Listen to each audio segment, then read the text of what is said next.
Hi, I'm here with Rihanna from Golden Hour Jewelry Co.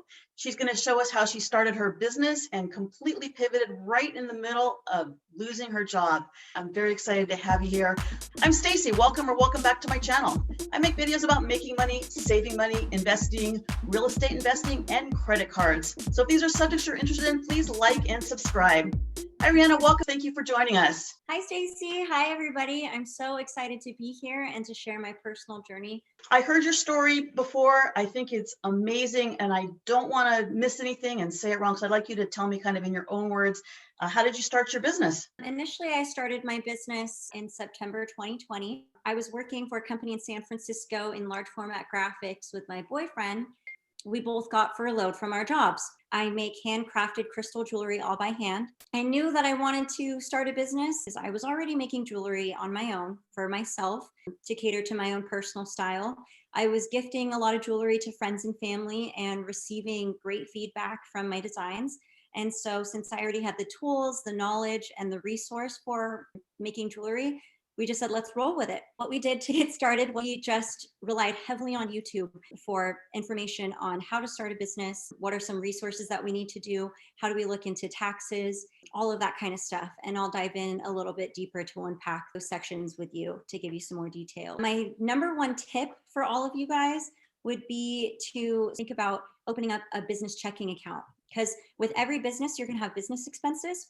And if I could go back to August during my planning stages, what I would tell myself is open up your business checking account right away. So that way you're not commingling your funds, meaning you're not mixing your business funds, and keep track of all of your finances. So that way at the end of the year, when you go to file taxes, everything's laid out right there and you don't have to dig back in your personal account to find out what you spent on for your business. Or with cash, I would keep all of your receipts, all of your invoices, and just get really organized from the beginning and make a spreadsheet out of all of it. Just be really meticulous with your organizational skills. Even if you think it's overkill in the beginning, at least you have a record of all of it, and then you could see what works and what doesn't work as you go along. At what point did you know you would make a business with your jewelry?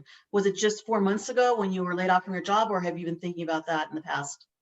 Honestly, it was kind of something that I always wanted to do. I knew I wanted to be a boss for myself or have multiple streams of income. I just didn't know exactly what I wanted to do yet or what that business looked like. But since I had already started making jewelry and I kind of had that passion already, and I was quite frankly making way too much jewelry for me to even wear, it's the most organic idea that hit the table right then and there. That sounds great. So you both had lost your job. Is that what got you to think I have enough time and can do this now? Or what's the reason you've never done this in the past? It was going to be a separate stream of income. Exactly. So it's funny because I remember in the craziness of my job when I was working, I had mentioned to a coworker that if I wasn't here, I would be making jewelry all day, or I would be doing something really creative. And it just kind of came out of my mouth, came out of my gut. That's what really got me thinking, like, okay, that's telling me, my intuition is telling me that this is something that I really enjoy doing. So besides opening a checking account, what steps did you take to start the business? And I also want to know, do you think that you spent too much time planning on it before you just kind of opened it, or that you didn't spend enough time planning, and kind of where you are right now? I know sometimes people can take too long planning before they kind of go for it. In hindsight, my boyfriend and I, he's my business partner, his name's Brian. We're really fortunate that we had each other to bounce our energy and split up the work with each other. We kind of were just researching as we went, and I didn't want to stay too long in the planning stages. I guess I knew that I wanted to start selling. I had just kind of wanted to get the basics done, kind of start making money right away, and then figure out the rest later. Or you're going to move forward with an LLC, a corporation, or a sole proprietorship. For my specification, I chose sole proprietorship because I didn't have a lot of money to get started. If you register for an LLC or corporation here in California, it's upwards of about $800 to get started LLC, and I didn't have that right away. So I just kind of want to get started right away, do sole proprietorship. And the thing with that is when you're a sole proprietor, you and your business are pretty much one and the same. When you file taxes at the end of the year, you are filing your business taxes under your personal taxes. So I thought, that's great. I don't have to pay any extra for that. Let's just go with that. As my business grows, then I can change it in the future. What I found out with a sole proprietorship is if your business name does not have your first name in it, you have to file for a fictitious business license or a DBA, which stands for doing business as. So for example, if my company, if I chose to name it Rihanna's Jewelry, then I wouldn't have to register anything further in the state of California because it's my name. But since I decided to choose Jewelry Co., I had to make sure that that name was available as a business in California. Sidebar, I went to legalzoom.com and you can check for free if your desired name is available. Once I confirmed that my desired name was available, then I went to my clerk recorder's office and I requested a FBN or a D application. I filled out the application. I filled out my fictitious business license. After that, I needed to get this document notarized. Once that was complete, I mailed my application with a check for, I think it was around $50. It'll say on your application. So I sent it along with my notarized application to the county clerk and recorder's office. And then in about 2 weeks, I heard back. It was certified by the county clerk and recorder's office that I was now a business. But there's a final step after that that is really, really important. It's a little time sensitive. I believe you have about 21 or 30 days in that time frame where you have to take that FBA and you have to get it published in your local newspaper. A lot of steps. So what I did was I called about 12 local newspapers. I called every Ventura County newspaper and I asked them how much it would be for that service. And I just went with the cheapest. So I got everything from about $60 to $112. Obviously, I went with a $60 service. It only took me about 30 minutes to call each newspaper and ask them for the prices. I sent in my check to them, sent them all the information, and you want to be really meticulous to make sure that your application for the FBN and DBA is filled out completely correctly. Everything is spelled exactly how you want it to be seen and notified to the public. You send it into the newspaper and then they publish it for you for 4 consecutive weeks. Congratulations, because you are now an official business in the state of California or whatever state you are registering in. How excited were you when that got done? I was so excited and so relieved because in my mind, I already knew, okay, I'm a business owner. This mindset that I already had was now recognized as a legitimate business in my state. In addition to all of this application work that I was doing, Brian and I were doing a lot of fun work with planning out our branding for our business and just everything that we wanted our audience to perceive us as. Even though we weren't quite ready to sell yet, we knew that we could kind of figure all of that out. I just made initial designs of jewelry and I grabbed all of my girlfriends. We went to different locations and had photo shoots with them. So we went to the beach, the desert, or even just the hills in my town. We would take photo shoots with my friends wearing the jewelry. And then we created our Instagram account and just built as much hype around our upcoming business as possible. The business looked larger than it was, just attract a lot of people to our brand and to the look and feel. So that way, when we did launch, our audience was comfortable with what we were selling. They recognized us, they knew the look and feel of the brand, and they felt comfortable with who we were and our presence. In the midst of posting almost every single day on our Instagram, because I wanted a bulk of photos. And it was an opportunity for Brian and I to introduce ourselves and what our mission was with the company. We knew that we wanted to create a really solid brand and create a website, but we needed some time to figure that out. So what we opened up an Etsy sellers account because Etsy is extremely user-friendly and our product that we were selling falls in line with that demographic and with what Etsy marketplace is. We just put up all of our products on Etsy and we did a soft launch starting in September,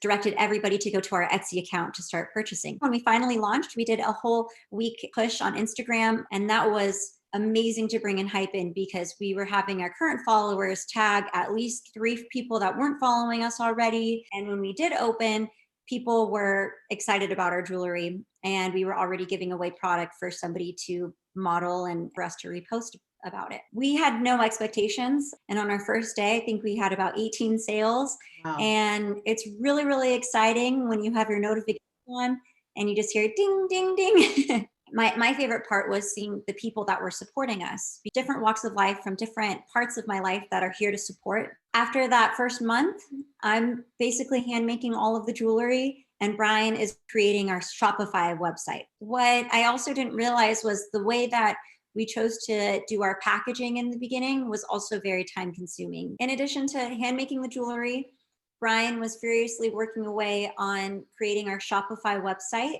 and making it beautiful and what it is today. We ended up doing a second hard launch of our business that second month. We advertised that now we have our website and our branding coming up. So you have your Etsy site, your Instagram, and your website right now, all up and running. Yes, so our website is up and running. We chose to go with Shopify. Shopify is so powerful in terms of connecting the buyer to the seller. All kinds of payment, whether it's PayPal, Apple Pay, credit cards, you name it. I think you can even put like Affirm or Afterpay if you don't want to buy a template.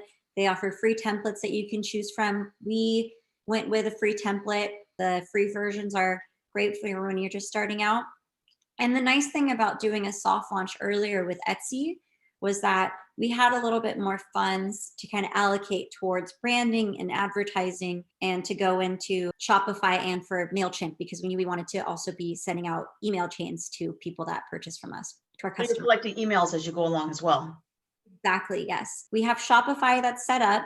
If you come and visit our page and you go to make a purchase, you have to input your email address for as part of your contact information, and then we capture that email address. We'll send you order confirmation, delivery confirmation, but then also we have the opportunity to market to you in the future if you opt to do so. A goal to grow the website is to start posting some more blog posts and do collaborations with other small businesses.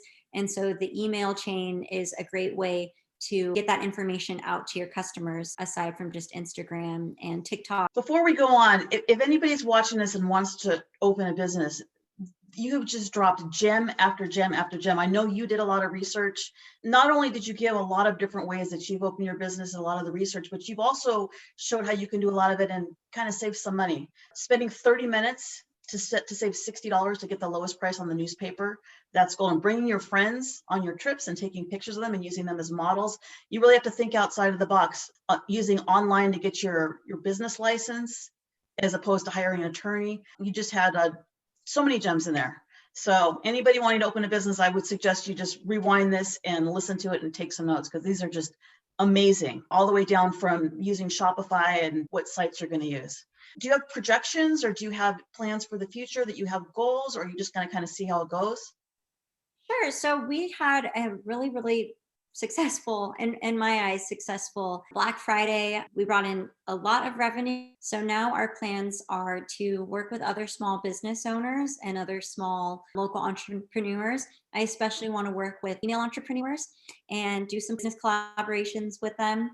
Right now we have a Valentine's collaboration coming up with a dessert company. And that's another way to reach new audiences or new people. Tap into your friends network or to other business owners networks and just help each other out. I have numbers in mind of how much I would like this business to make Brian and I each month to fund vacations and to fund larger goals that we have, but not necessarily use it for our expenses that we have right now. So you were talking about multiple streams of income. Do you have other streams of income, or are you going to be adding a few more? Or are you spending all your time and energy on the business because it's so new? With being furloughed from my job, I spent all of my energy on this pretty much. Okay. And fortunately was able to collect unemployment from the government. I just got hired at a new location. Now that I have the beginning stages of our business kind of hammered out already and I'm in the flow, I kind of have my timing down for fulfillment and how to plan advance for certain aspects of the business. I'm glad that I was able to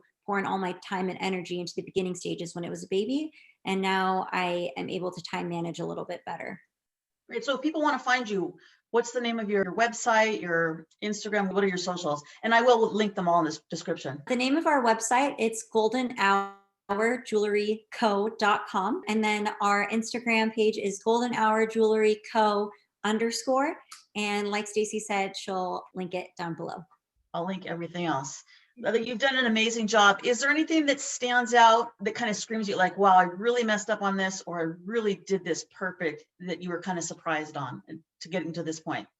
That's a really great question. I'm going to say two things. I'm going to try to keep it really short. I would just say get as organized as possible. Dream yourself short about, oh, this is just going to be a side hustle, or we'll see if this works out. Of course, you're going to have those doubts in your mind. This is going to be an amazing business. You put that energy into it. I would get as organized as possible. You have the opportunity to put yourself out of your comfort zone and to sell in person. If you are selling a product, if you're selling a service, free services, or free courses online, just while you're getting started. 3-4 months into this, I'm feeling so much more confident in myself Wow. and my capabilities, and I'm going to say that this isn't my only small business that I'm going to have. It's been such a rewarding experience. It sounds like a great start. I have one more specific question to your business. I would think that the shipping is kind of time consuming and kind of expensive. And you said that you had pivoted a little bit on your shipping. What specifically did you do to change your shipping to make it easier or less expensive? You said you had changed a little bit. When I was previously working at my large format graphics job, one of the biggest pet peeves that we had was making sure people were spending so much money on their products. And if they were shipped out nicely, we would get complaints from our clients. And so that was something that was really important to me. Was I wanted to make sure that your first impression of receiving this product, or as a customer, when you receive this package, it's going to be beautiful.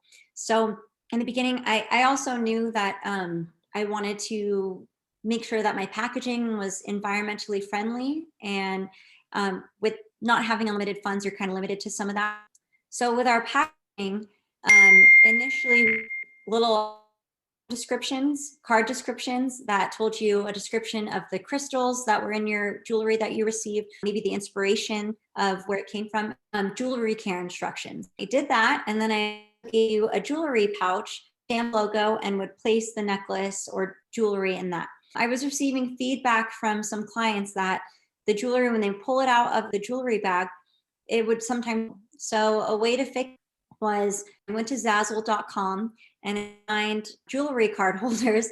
Nice. Something I could have done in the beginning. I ordered about 300, and they came kind of like a pack of business cards. Okay. It just looks, my packaging now is much more professional. And then when you have that jewelry card on the back, what we are doing now is we're printing out labels with QR codes, and we've put all of the information that we used to print out for each and every package. We're putting all of that information on our website. And that QR code, when you open up your package, it'll take you to a post and it'll tell you all of. Now our packaging is a little bit more sustainable because there's less waste in it.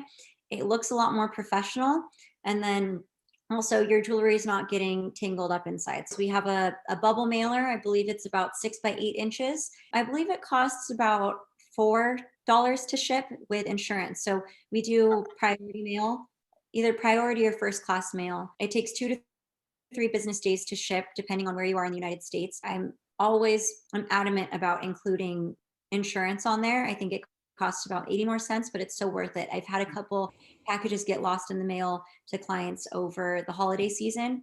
And what would have been costed me double to send somebody a replacement, I reached out to the post office and they were able to fix it right away. And if they weren't able to locate the package, then I got refunded for that money for what that package was worth.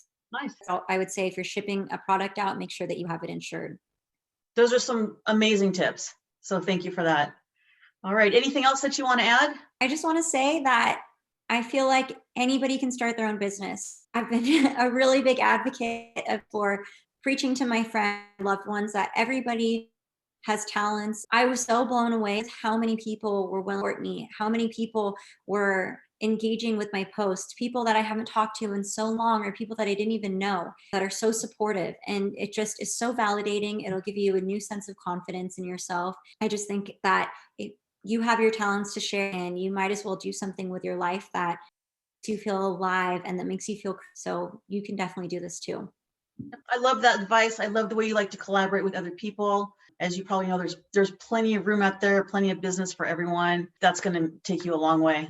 The last piece of advice that I want to say is that even if you are tight on funds, or maybe really support a cause or really support a small business, but you maybe don't have the funds to support that person or that business right then and there, one great way that you can help them out is by engaging with their posts, sharing their posts on your social media or with people that you know, because getting just that extra exposure and that engagement, it means the world to the business owners. So even if you can't support with your dollars, support with your shares.